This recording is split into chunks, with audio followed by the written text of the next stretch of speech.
ये anime start होती है करंट टाइमलाइन से 3 साल पहले से। यहाँ पर हमें एक आइलैंड दिखाया जाता है जिसके चारों तरफ काफी सारी शिप्स होती हैं, जिसके आसपास काफी सारे एक्सप्लोजन हो रहे हैं। तभी शिप का वाइस कैप्टन कैप्टन से बोलता है, कैप्टन क्या हमें भी ज्वाइन करना चाहिए? जिस पे कैप्टन कहता है, तुम जानते हो ये सब करना बेकार रहेगा, हमारे वेपन्स यहाँ पर यूजलेस हैं, इसलिए हमारे पास कोई भी चॉइस नहीं बचती है सिवाय हंटर्स पर डिपेंड होने के। फिर उसके बाद हमारा सीन शिफ्ट होता है जहाँ पर हमें एक हंटर को दिखाया जाता है जो कि किसी चीज से बच के भाग रहा है, एंड वो हंटर सीधा भागते हुए अपनी टीम के पास जाता है। तभी हमें दिखाई देती हैं काफी सारी बड़ी बड़ी चींटियां जो कि हंटर्स पर अटैक कर देती हैं। यहाँ पर बहुत सारे हंटर्स उन चींटियों से लड़ने का ट्राई करते हैं, लेकिन यहाँ पर एक एक करके ये सारी चींटियां उन हंटर्स को खाने लगती हैं। यहाँ पे एक विजर्ड भी होता है जो कि कह रहा होता है, इन सबको हराने के लिए हमारी रैंक्स काफी नहीं है। जहाँ पर एक हंटर उस चींटी के अटैक से लगभग मरने वाला होता है, लेकिन तभी अचानक से वहाँ पर उसकी मदद करने के लिए कोई आता है। सबसे पहले वो आते ही उस चींटी को हंटर के पास से हटाता है, एंड उसके बाद वो अपनी हीलिंग मैजिक का यूज करते हुए उस हंटर को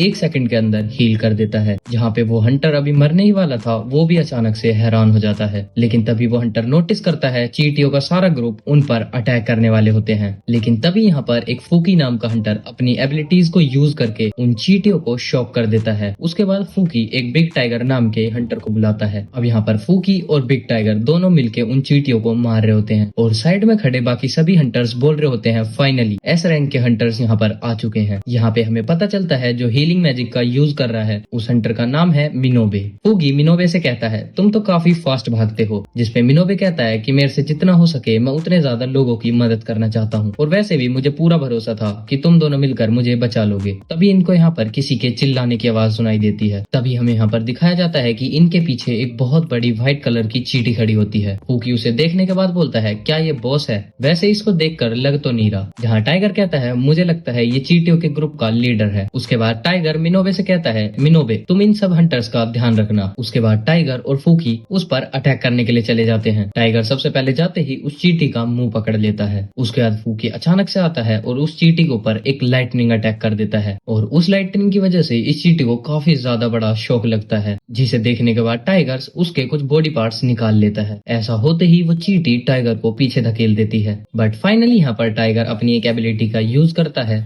और उस चींटी को मार देता है। नीचे आने के बाद टाइगर फूकी को कहता है, तुम्हारी ये जो पावर थी ये काफी ज्यादा वाहियात थी, लेकिन यहाँ पर चीजें खत्म नहीं होती। उस चींटी के मरने के बाद यहाँ पर बहुत बड़ा व्हाइट चींटियों का एक ग्रुप आ जाता है। ये देखने के बाद फूकी बोलता है, ऐसा लगता है वो लीडर भी नहीं था। इस ग्रुप को आता हुआ देखकर यहाँ पर टाइगर अपनी एबिलिटी का फिर से यूज करता है, और उसके बाद इसकी बॉडी काफी ज्यादा इनहेंस हो जाती है और उसकी मसल्स भी बढ़ जाती है। फिर यहाँ पर फूकी भी अपना लाइटनिंग अटैक करता है, जिसके बाद इन दोनों की पावर्स कंबाइन होकर उन चींटियों के ऊपर हिट करती हैं। तभी हमारा सीन शिफ्ट होता है और हमें दिखाया जाता है एक माशिन नाम का बंदा इनको देख रहा है। माशिन कहता है कि लगता है ये सभी लोग टाइम पर पहुंच गए, चलो फिर अब हम स्टार्ट करते हैं। और यहाँ पर हम देखते हैं कि माशिन के साथ भी बहुत सारे हंटर्स का ग्रुप होता है, जिनकी तरफ भी व्हाइट और लाल कलर की चींटियां बढ़ रही होती हैं। यहाँ पर माशिन अपनी फायर एबिलिटी का यूज करता है, जिससे सारी की सारी लाल वाली चींटियां मर जाती हैं, लेकिन यहाँ पर सफेद चींटियां अभी भी आगे बढ़ रही होती हैं। ये देखते हुए माशिन अपने हंटर्स वाली टीम को आगे भेजता है। फिर उसके बाद हमें यहाँ पर बताया जाता है ये 10 साल पहले की बात है। 10 साल पहले इस वर्ल्ड में एक गेट आ गया जो दूसरे डायमेंशन को इस दुनिया के साथ जोड़ता है। उस गेट के दूसरी तरफ काफी अजीब से मॉन्स्टर्स थे, जिन्हें आम हथियारों से नहीं मारा जा सकता। जिन लोगों ने उन मॉन्स्टर्स से लड़ने की एबिलिटीज को अवेक किया उन्हें हंटर कहा जाने लगा। हंटर्स की बॉडी के अंदर मैजिकल पावर्स होती हैं। इन्हीं पावर्स के बेसिस के ऊपर हंटर्स को S,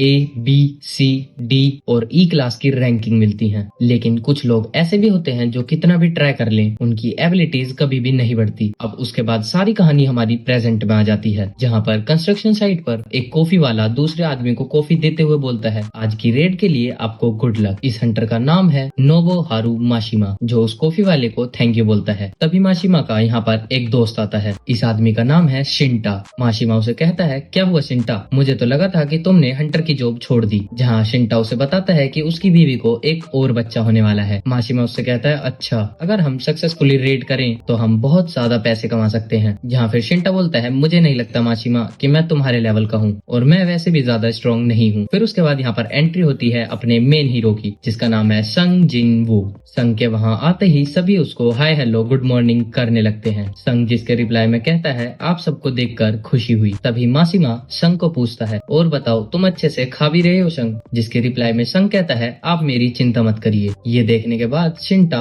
थोड़ा शॉक हो जाता है और माशिमा से पूछता है आखिरकार ये बच्चा कौन है और क्या ये स्ट्रॉन्ग है और सभी लोग इसका इतना हालचाल क्यों पूछ रहे हैं? इसका रिप्लाई देते हुए माशिमा थोड़ा हंसता है और उसके रिप्लाई में कहता है जैसा तुमने अभी कहा ये बिल्कुल उसका अपोजिट है। इसने हमें तब ज्वाइन करा जब तुम हमें छोड़कर गए थे और सभी ने इसका निकनेम भी रखा है जो है the weakest hunter of all mankind. Mashima की ये सारी की सारी बातें सुनने के बाद शिंटा यहाँ पर शॉक हो जाता है और कहता है क्या सही में ये वीकेस्ट है? माशिमा जहाँ पर बोलता है कि ये इतना ज्यादा वीक है कि इसे ई रैंक मिशन के अंदर भी हॉस्पिटलाइज होना पड़ता है। शिंटा बोलता है मुझे तुम पर भरोसा नहीं हो रहा, सच बताओ सच में ये इतना वीक है? शिंटा बोलता है अगर इसको यहाँ पर बुलाया गया है तो इसका मतलब हमारा जो नेक्स्ट मिशन है वो काफी ज्यादा ही इजी होने वाला है। माशिमा फिर लास्ट में शिंटा से कहता है इसको ये सब बातें पता मत लगने देना कि हमने अभी क्या बात करी। लेकिन हमें पता चलता है कि संग ने ये सारी की सारी कन्वर्जेशन सुन ली है। जहाँ फिर संग मन ही मन में कहता है खैर जो भी है ये लोग कह तो बिल्कुल सही रहे हैं। तभी यहाँ पर एक लड़की आती है जो संग को कहती है जिनवू क्या तुम दोबारा से घायल हो गए? और इस लड़की का नाम है जूही। फिर संग जूही को देखकर बोलता है जूही हम फिर से एक और मिशन पर जा रहे हैं। जूही कहती है अरे ये सब बातें छोड़ो, तुम ये बताओ कि तुम्हारे चेहरे को क्या हुआ? संग कहता है अरे कुछ नहीं, वही जो होता रहता है वही हुआ। जूही संग को अपना ध्यान रखने के लिए कहती है। उसके बाद ये दोनों साइड में जाकर बैठ जाते हैं। जहाँ फिर जूही संग से कहती है मैंने सुना था तुम हॉस्पिटलाइज्ड हुए थे। संग उसे बताता है कि ई रैंक के मिशन में वही इकलौता ऐसा हंटर था जो खुद को चोट पहुंचा कर आया था। जिस पर जूही उसे पूछती है क्या तुम्हारी टीम में कोई हीलर नहीं था? संगमुंग उसे बताता है कि उसके अलावा जितने भी टीम में मेंबर्स थे वो सारे हाई रैंक के थे,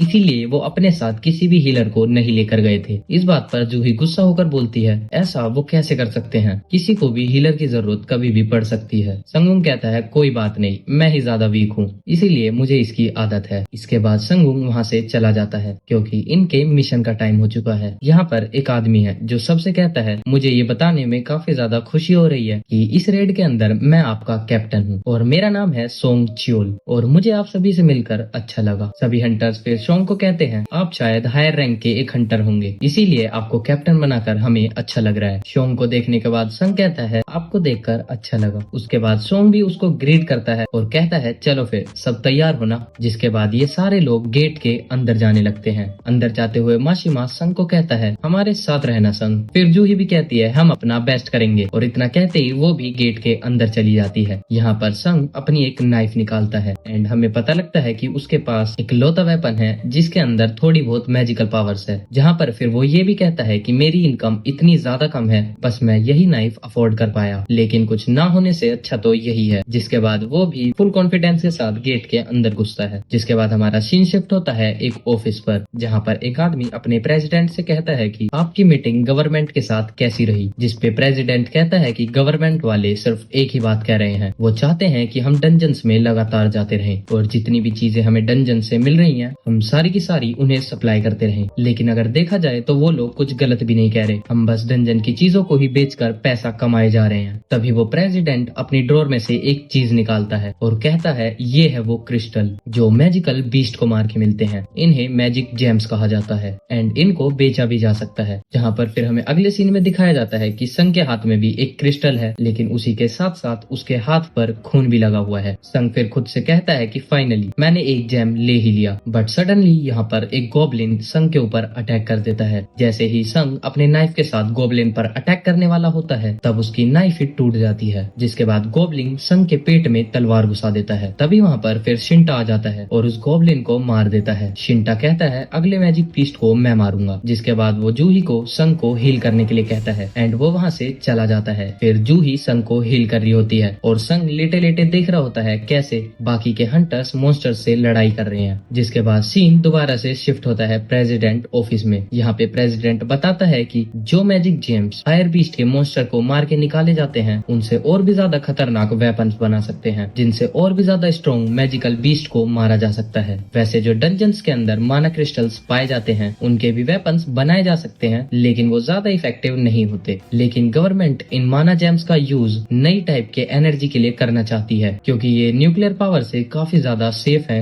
और हाइड्रो पावर से काफी ज्यादा एफिशिएंट। साथ में ये थर्मल एनर्जी के मुकाबले काफी कम पोल्यूशन करती है। सिंपली ये काफी कमाल की ग्रीन एनर्जी है। गवर्नमेंट अभी इस चीज पर रिसर्च कर रही है कि कैसे माना जेम्स के साथ इलेक्ट्रिसिटी को बनाया जाए, लेकिन इन माना जेम्स को लाने का काम सिर्फ हंटर्स ही कर सकते हैं। फिर से हमारा सीन यहाँ पर डंजन का होता है, जहाँ पर इन सभी हंटर्स ने मिलकर बहुत सारे मॉन्स्टर्स को मार दिया होता है। इसी के साथ साथ इन्होंने डंजन के बॉस को भी मार दिया है। पीछे बैठा संग भी ये सभी चीजों को देख रहा होता है। जूही संग को बोलती है, क्या तुमने प्रेशर में आके हंटर बनने का सोचा? और अगर ऐसा है तो तुम्हारे साथ कभी भी कुछ भी हो सकता है, क्योंकि तुम्हारी पूरी बॉडी को बहुत बुरा हर्ट हो सकता है। ये सुनकर संग जूही से माफी मांगता है, जिसपे जूही कहती है, मुझे तुम्हारी माफी नहीं चाहिए, मुझे तुम्हारी चिंता है। जहाँ पर पीछे हंटर्स ये सभी बातें कर रहे होते हैं कि यहाँ पर ज्यादा माना क्रिस्टल्स नहीं मिल रहे, इसलिए जितने भी माना क्रिस्टल्स उनको मिले हैं उससे वो ज्यादा पैसे नहीं कमा पाएंगे। साइड में पड़ा हुआ संग भी ये बात को सोच रहा होता है। उसको तो सिर्फ ई रैंक का जेम्स मिला है और इसके लिए अपनी जिंदगी को दाव पर लगाना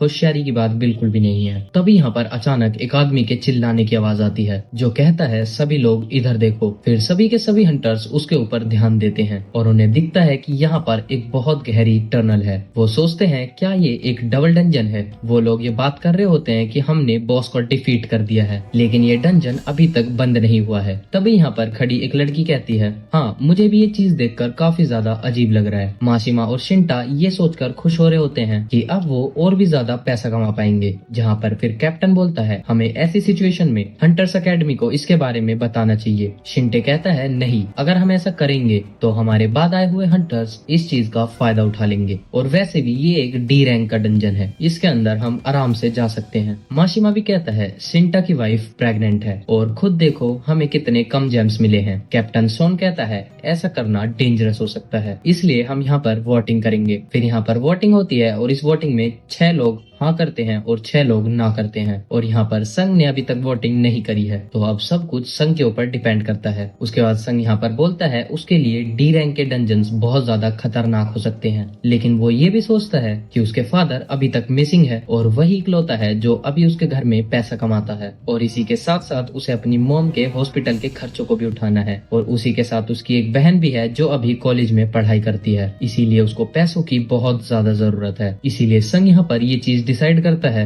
कि वो डंजन के अंदर जाएगा। उसके बाद हमें एक सीन अलग सी जगह का दिखाया जाता है, जहाँ पर एक लेडी एक आदमी से कह रही होती है कि आप अपना हाथ इस ब्लैक क्रिस्टल पर रख दो। जैसे ही वो आदमी अपना हाथ उस ब्लैक क्रिस्टल पर रखता है, उस आदमी को अपनी हंटर रैंक पता चल जाती है, जहाँ पर हमें बताया जाता है कि इस जगह पर सब लोगों को यहाँ पर उनकी हंटर रैंक्स बताई जाती हैं, और यहाँ पर अलग अलग एसोसिएशन के लोग इन हंटर्स को अपने साथ ज्वाइन कराने के लिए आते हैं। जहाँ पर एक एजेंट किसी से बात करते हुए कहता है, हमारे साथ एक बी रैंक और 2 सी रैंक के हंटर्स जुड़ने के लिए तैयार हो चुके हैं। जिस आदमी से वो एजेंट बात कर रहा होता है, वो आदमी उसका बॉस है, जिसका नाम मिस्टर चोय है। मिस्टर चोय उससे कहते हैं कि तुम जेंडर और एज को मत देखना, बस टैलेंटेड लोगों को अपने साथ रखो। लेकिन मुझे नहीं लगता कि हमारे एसोसिएशन को चाहे इनसे बेटर हंटर मिल सकता है। इसके बाद हमें अगले सीन में दिखाया जाता है कि 2 चोर एक औरत का पर्स लेकर भाग रहे होते हैं। स्कूटी पर भागते हुए उन चोरों को सामने एक लड़की दिखती है। वो चोर उस लड़की को अपने सामने से हटने के लिए कहते हैं, लेकिन वो लड़की कूदती है और उन चोरों से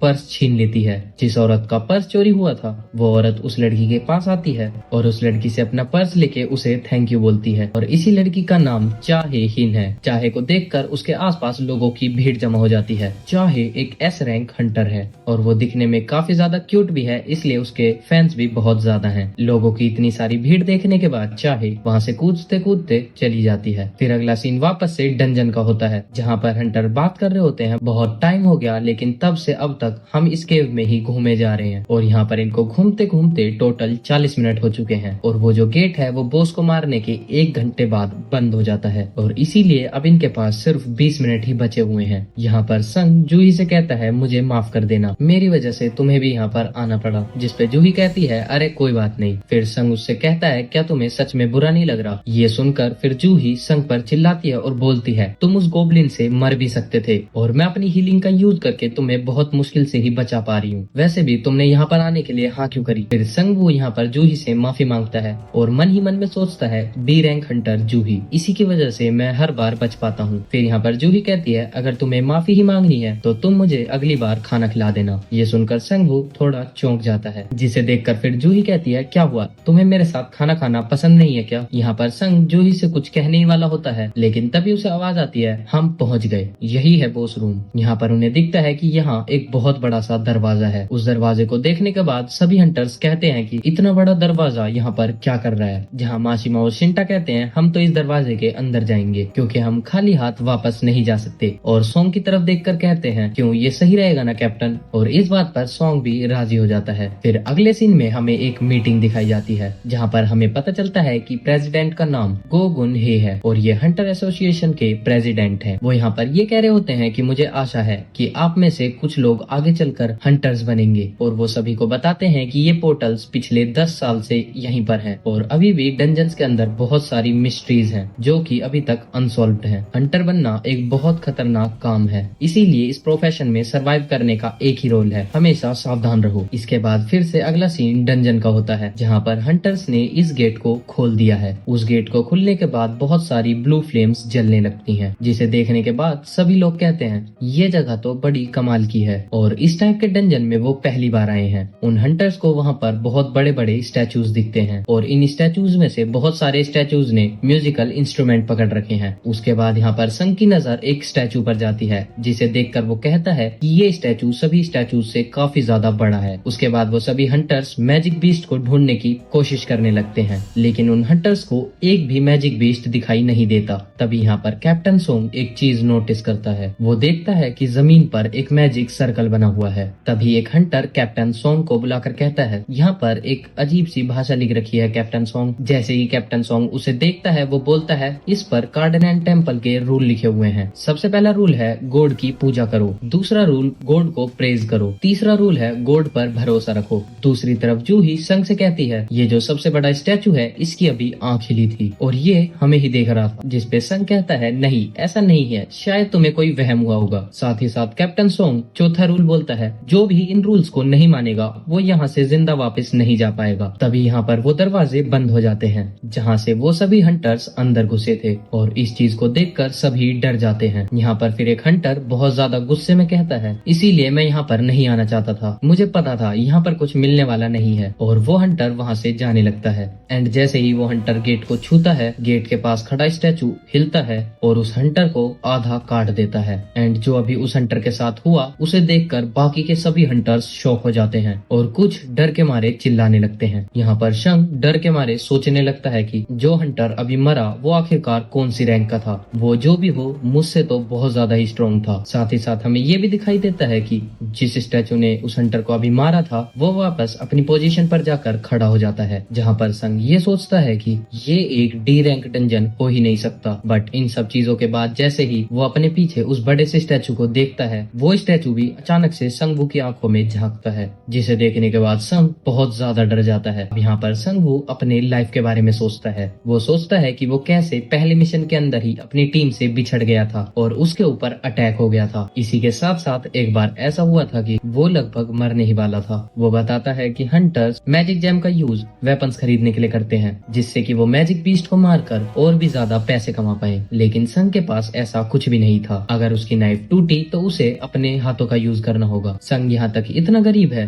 कि वो अपने नए जूते भी नहीं खरीद सकता, इसीलिए उसे ना चाहते हुए भी हंटर्स वाला काम करना पड़ता है। उसके बाद ये सीन प्रेजेंट में शिफ्ट होता है जहाँ पर संग बहुत जोर से चिल्लाता है सभी झुक जाओ। तभी वो सबसे बड़े वाला स्टैचू अटैक करता है और इस अटैक में आधे से ज्यादा हंटर्स मर जाते हैं। संग को यहाँ पर समझ नहीं आ रहा होता कि आखिरकार यहाँ पर चल क्या रहा है, कि वो एक जगह पर ट्रैप हो चुका है और बाहर जाने का कोई भी रास्ता नहीं है। तो ये भी लग रहा है कि वो अब मरने वाला है। सो इसी सस्पेंस के साथ यहाँ पर ये वाला एपिसोड खत्म होता है, और अगर तुम्हें ये वाली एक्सप्लेन वीडियो पसंद आई तो फटाफट से एक लाइक करके चैनल को सब्सक्राइब कर लो ताकि इसका नेक्स्ट एपिसोड आप लोग जल्दी देख सको। और आप लोग कमेंट में जरूर से बताना कि मुझे ये एनिमे कंटिन्यू करना चाहिए या फिर नहीं। उसके बाद मैं मिलता हूँ आपसे नेक्स्ट एपिसोड में, तब तक के लिए टेक केयर, गुड बाय।